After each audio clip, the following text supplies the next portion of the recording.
Item ಯಾವುದೇ ಇರಲಿ try ಮಾಡಿ ಆಚಿ ಚಿಕನ್ ಮಸಾಲಾ. ರಿಜ್ವಾನ್ ಹರ್ಷವರ್ಧನ್ ಕಾಂಗ್ರೆಸ್ನ ಹೈಕಮಾಂಡ್ ಅವರೇ ಮುಂದ್ಬಿಟ್ಟಿದ್ದಾರೆ ಅನ್ನೋದು ಈ ಎಲ್ಲ ಬೆಳವಣಿಗೆಗಳ ನಂತರ ಒಂದು ಚರ್ಚೆ ಆಗ್ತಿದೆ ಸರ್.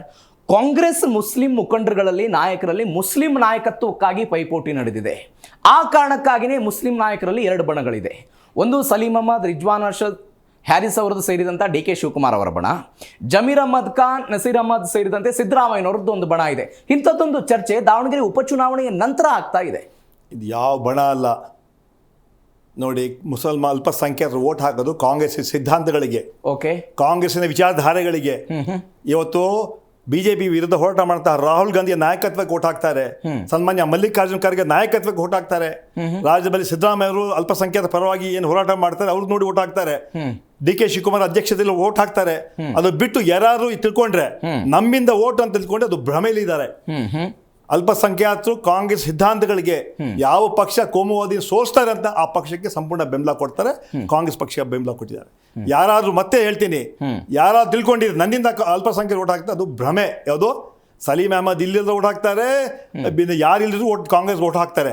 ಅದರಿಂದ ನಮ್ಮಿಂದ ವೋಟ್ ಅಂತ ಹೇಳಿದ್ರೆ ನಾವು ಕನಸು ಲೋಕಲ್ ಇದ್ದೀವಿ, ಅದರಿಂದ ಆಚೆ ಬರಲ್ಲ. ಈ ಸರಿ ದಾವಣಗೆರೆ ದಕ್ಷಿಣದಲ್ಲಿ ಆ ಅಭಿಪ್ರಾಯ ಕೇಳಿ ಬರಲಿಲ್ಲ ಸರ್. ನಾವು ಕಾಂಗ್ರೆಸ್ ವಿರುದ್ಧ ವೋಟ್ ಹಾಕ್ತೀವಿ ಅನ್ನುವಂಥ ಮಾತುಗಳು ಮುಸ್ಲಿಂ ಸಮುದಾಯದಿಂದ ಕೇಳಿ ಬಂದಿದ್ದನ್ನು ನೋಡಿದ್ದೀವಿ. ಎಸ್ಪೆಷಲಿ ಯುವಕರೆಲ್ಲ ಜೋರಾಗಿ ಮಾತನಾಡಿದ್ದನ್ನು ನಾವು ಕೇಳಿಸ್ಕೊಂಡ್ವಿ. ಯಾಕೆ ಅಭಿಪ್ರಾಯ ಬಂತು? ನನಗನ್ನಿಸ್ತಾ ಇರೋದು 2008, 13, 2018 ಮತ್ತು 2023 ಸಾರ್ವತ್ರಿಕ ಚುನಾವಣೆಯಲ್ಲಿ ಶಾಮನೂರು ಶಿವಶಂಕರಪ್ಪನವರು ಚುನಾವಣೆ ನಿಂತಾಗ ದಾವಣಗೆರೆ ದಕ್ಷಿಣ ಕ್ಷೇತ್ರ ದೊಡ್ಡ ಮಟ್ಟದಲ್ಲಿ ಸದ್ದಾಗಿರಲಿಲ್ಲ. ಬಟ್ ಇವತ್ತಿನ ಉಪಚುನಾವಣೆಯಲ್ಲಿ ಅಲ್ಪಸಂಖ್ಯಾತ ಸಮುದಾಯಕ್ಕೆ ಟಿಕೆಟ್ ಸಿಗಲಿಲ್ಲ ಅನ್ನೋ ಕಾರಣಕ್ಕಾಗಿಯೇ ಕಾಂಗ್ರೆಸ್ ಅಭ್ಯರ್ಥಿ ಸೋತರೂ ಪರವಾಗಿಲ್ಲ, ನಾವು ಬಿಜೆಪಿ ಕಡೆಗೆ ಹೋಗ್ತೀವಿ ಅಂತ ಅನೇಕ ಜನ ಮುಸ್ಲಿಮರು ಹೋಗಿದ್ದನ್ನು ನಾವು ನೋಡಿದ್ದೀವಿ.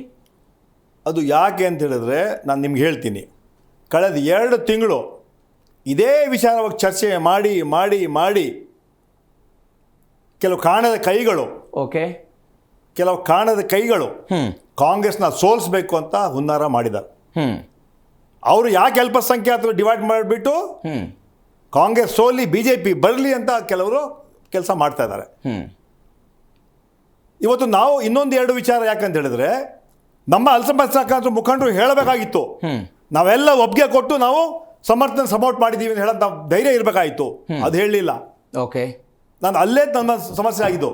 ನಾವು ಯಾಕೆ ನೆನ್ನೆ ಪತ್ರಿಕಾಗೋಷ್ಠಿ ಮಾಡಿದ್ದು ನಾನು ರಿಜ್ವಾನ್ ಅಂತ ಹೇಳಿದ್ರೆ, ಅಲ್ಪಸಂಖ್ಯಾತರಿಗೆ ಹೇಳಲಿಕ್ಕೆ ನಮ್ಮೆಲ್ಲರ ಸಮ್ಮುಖದಲ್ಲಿ, ನಮ್ಮ ಎಲ್ಲರ ಮುಖಂಡರ ಸಮ್ಮುಖದಲ್ಲಿ ನಮ್ಮ ಒಪ್ಪಿಗೆ ಪಡೆದು, ಅದು ಜಮೀರ್ ಇರ್ಬೋದು, ಸಲೀಂ ಇರ್ಬೋದು, ನಜೀರ್ ಇರ್ಬೋದು, ರಿಜ್ವಾನ್ ಇರ್ಬೋದು, ತನ್ವೀರ್ ಇರ್ಬೋದು, ಹ್ಯಾರಿಸ್, ನಾವೆಲ್ಲ ಒಪ್ಪಿಗೆ ಕೊಟ್ಟ ಮೇಲೆ ಇನ್ಕ್ಲೂಡಿಂಗ್ ಜಬ್ಬಾರು ಹೈಕಮಾಂಡ್ ತೀರ್ಮಾನ ಅಂತಿಮ ಅಂತ ಹೇಳಿದವರು ಆ ವಿಚಾರವನ್ನು ಅಲ್ಪಸಂಖ್ಯಾತರಿಗೆ ಹೇಳಿ, ಎಸ್ ನಾವೆಲ್ಲ ಒಪ್ಕೊಂಡಿದ್ದೀವಿ, ಈ 2 ವರ್ಷಕ್ಕೆ ನಾವು ಕೆಲಸ ಮಾಡೋಣ, ಮುಂದೆ ನಮ್ಮ ಹೋರಾಟ ಮಾಡೋಣ, ಇಲ್ಲಾಂದ್ರೆ ಕಷ್ಟ ಆಗತ್ತೆ ಹೇಳಿಲ್ಲ ನೋಡಿ.